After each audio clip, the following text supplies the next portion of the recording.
আসসালামু আলাইকুম রহমতুল্লাহি ওয়া বারাকাতুহু। কেমন আছেন সবাই? সাইদুল ইসলাম, আশা করি সবাই ভালো আছেন।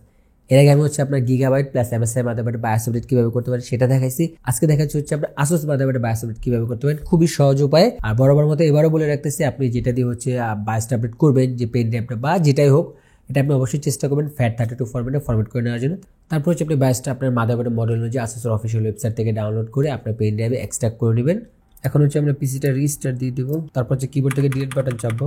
এটা একবার দুবার চাপলে হয়, কিন্তু অনেক ক্ষেত্রে দেখা যায় একবার দুবার চাপলে কাজ হয় না। এটা কন্টিনিউসলি চাপলেই ভালো হয়।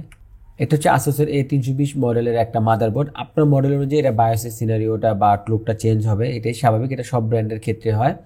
আর মাদারবোর্ডে মূলত দুইটা মোড হয় বায়োসে, একটা ইজি মোড, একটা আপনার অ্যাডভান্স মোড। অনেকে ইজি মোডরা আবার ক্লাসিক মোড বলে। যাই হোক, দুটো মোড থাকে। এটা বর্তমানে এই যে দেখেন, এখানে ইজি মোডে আছে। এই যে এই জায়গায় ইজি মোডে আছে। এখন যেহেতু এই ইজি মোডের আমার এই প্যাটার্নে আসুসের ইজেড ইউটিলিটিতে ঢোকার কোনো ব্যবস্থা নেই, তাহলে আমরা যেটা করব, এখন আমরা এখান থেকে এই যে অ্যাডভান্স যে মোড আছে, মাউস থেকে আপনি ক্লিক করলেও পারেন, অথবা কিবোর্ড থেকে F7 চাপলেও পারেন। আমরা মাউসে ক্লিক করলাম, তারপর এই মেনুটা আসে। আসুসের ক্ষেত্রে এখান থেকে আপনি যে টুল যে অপশনটা আছে, আপনি যদি টুলে ক্লিক করেন, তারপর এই যে আসুস ইজেড ফ্ল্যাশ 3 ইউটিলিটি, এখানে আপনি ক্লিক করলে হবে। আপনার যদি ইজেড ফ্ল্যাশ ইউটিলিটি অন্য জায়গায় থাকে, জাস্ট আপনার ইজেড ফ্ল্যাশ ইউটিলিটি থাকলেই হবে। ওখানে আপনি মাউসটা ক্লিক করবেন। এখানে একটা মেসেজ দিছে যে আপনার please select the bias update method, মানে আমাকে ইন্টারনেটের মাধ্যমে করবো নাকি স্টোরেজ ডিভাইস। যেহেতু আমরা এটা বায়োসটা পেন ড্রাইভে আছে, এই জন্য আমরা এটা স্টোরেজ সিলেক্ট করব। তারপর নেক্সট। এটা আমার যে বায়োস যে ভার্সনটা, এটা যে অলরেডি পেয়ে গেছে আমার। তারপর ইয়েস দিলে হয়, এটা রিড করবে। হ্যাঁ, এটা রিড করছে, ঠিক আছে। একটা যে মনে রাখবেন, আপনার বায়োসের ফাইল যদি ভুল মডেল, ভুল কোনো ফাইল, হ্যাঁ, ভুল ভার্সনের ফাইল যদি ডাউনলোড করেন, তাহলে এটা কিন্তু নিবে না। এটা নার্ভাস হওয়ার কিছু না যে আমি যদি উল্টো পাল্টা দিলে কিছু হয়ে যাবে কিনা, না, ওটা আপডেটে নেবে। যখনই ভেরিফাইটা করবে, তখনই দেখবেন ও আপনাকে বলবে ইরোর টিরোর একটা মেসেজ দিবে। বায়োস আপডেট যাওয়ার আগে আপনাকে আপনাকে রুখে দেবে আর কি।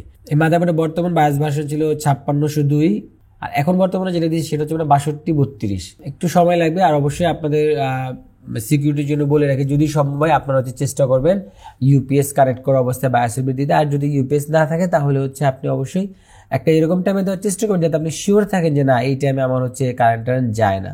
এটা অবশ্যই একটু মেক শিওর করবেন। এটা কিন্তু খুবই সেন্সিটিভ। আমাদের বায়োস আপডেট হয়ে গেছে কমপ্লিট। এটা আপনার 2 থেকে 3 মিনিটের মতো সময় লাগছে।